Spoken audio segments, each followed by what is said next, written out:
Sunday morning, everyone was still asleep. I made myself a coffee and I grabbed something to eat.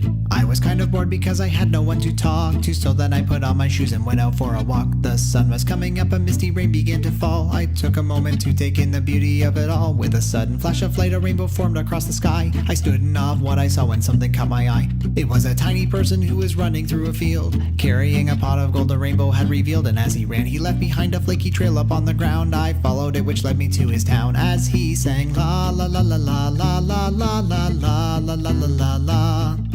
La la la la la la la la la la la la la la. I followed him into the woods and came upon the scene. It was a tiny town of people dressed in brown and green. There sat a king of leprechauns with others gathered round. I saw my little friend present the pot of gold he found. When the king saw who had brought the gold, he hopped down from his throne and walked up to my friend who was now standing there alone. The mighty king picked up the little guy and gave a shake. Underneath him grew a pile of epidermal flakes. The townspeople all pointed, laughing, bringing him to tears. But soon their laughter turned to angry rattling and jeers. They wrapped him up in blankets, he was hoisted from the ground. They carried him and threw him out of town as they sang la la la la la la la la la la la la la la. La la la la la la la la la la la la la.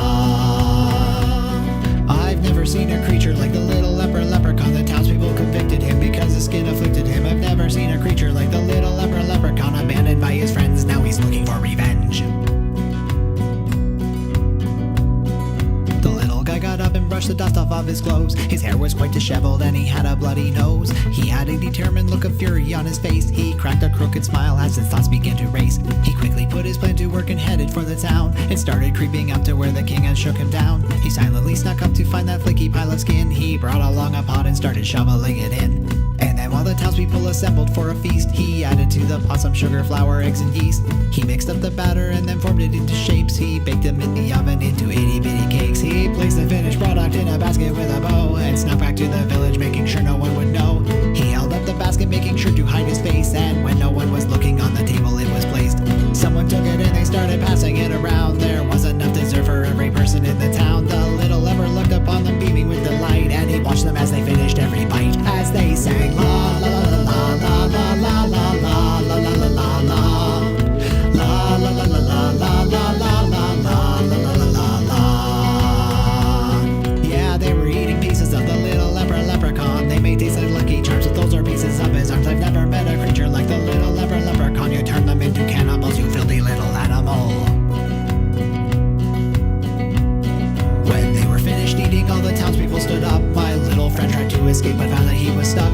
As he struggled, he was spotted, he began to sob. He found himself surrounded by another angry mob. Once again he found himself confronted by the king, and waited on the punishment his majesty would bring. The townspeople were urging him to burn him at the stake, but that's when the king noticed his own skin begin to flake. Now everyone was panicking and running here and there. People started screaming as their own skin started flaring up. The crowd then quickly scattered as they went in search of aid, and left my friend to revel in the chaos that he made. I slowly backed away, was really feeling quite disturbed. My little friend ran up and stopped me, not saying a word. He picked up the pot of gold and handed it to me. With a wink he disappeared into the trees as he sang la la la la la la la la la.